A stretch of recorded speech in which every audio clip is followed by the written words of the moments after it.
Apa yang terjadi kalau Indonesia didumping harga murah? Begini sederhana dari pertanyaan tersebut. Kita tahu bahwa kalau kita lagi membuat baju, kita berbisnis baju misalnya. Modal satu baju misalnya Rp50.000. Lalu kita buat 1000 unit atau 1000 baju. Nanti kita jual Rp200.000 per baju. Maka dengan terjual 250 baju, kita sudah balik modal. Alias, kalau di gudang di akhir tahun ada sisa 100 baju, maka dijual Rp0 atau dibuang itu jauh lebih untung daripada gudang kita penuh dan biaya gudang jadi naik. Jadi 100 baju tadi, apa yang terjadi kalau kita jual 50.000? Ada yang ngambil nggak? Banyak yang ngambil. Praktek itu di sisi perusahaan namanya cuci gudang. Tapi kalau antar negara Cina ke Indonesia namanya dumping. Harga didam, barang didam. Inilah yang akan dilakukan Cina, negara produsen, di akhir tahun ini hingga 1 tahun ke depan. Siapa yang panen? Jangan ada yang pikir karena murah tersebut kita jadi dagang dan negara kita panen. Itu bahaya. Itu bahaya buat perindustrian nasional. Mendadak harga pasaran impor murah. Pabrik kita di Indonesia bisa mati.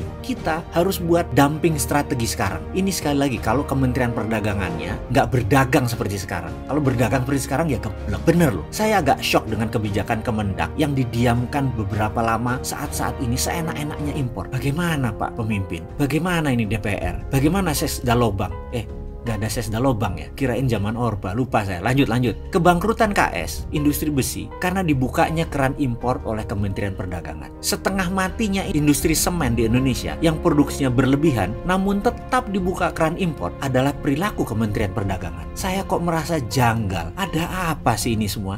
Ini kesengajaan atau kebodohan ya? Saya ingat loh, Mukadimah Undang-Undang Dasar 1945 itu mengatakan melindungi segenap tumpah darah Indonesia. Maka keputusan Kemendak itu bisa dikatakan melanggar Undang-Undang 45, melanggar Mukadimah Undang-Undang Dasar 45. Bisakah peraturan tadi di MK-kan, di Mahkamah Konstitusikan? Bisakah dia dianggap tidak melindungi Indonesia? Bisakah dia dituduh antek dari sebuah kepentingan yang dengan sengaja merugikan orang lain atau dengan sengaja memperkaya orang lain atau kelompok lain dan itu melanggar sumpah jabatan? Ini ngawur si Sontoloyo. Ini cuman opini hukum ngawur si Sontoloyo. Memang gua blek pol si Sontoloyo ini. Rasanya hukum Indonesia belum bisa menyentuh level ini. Saya hanya ngarang, pemimpi. Ya sudah, biarlah berlalu.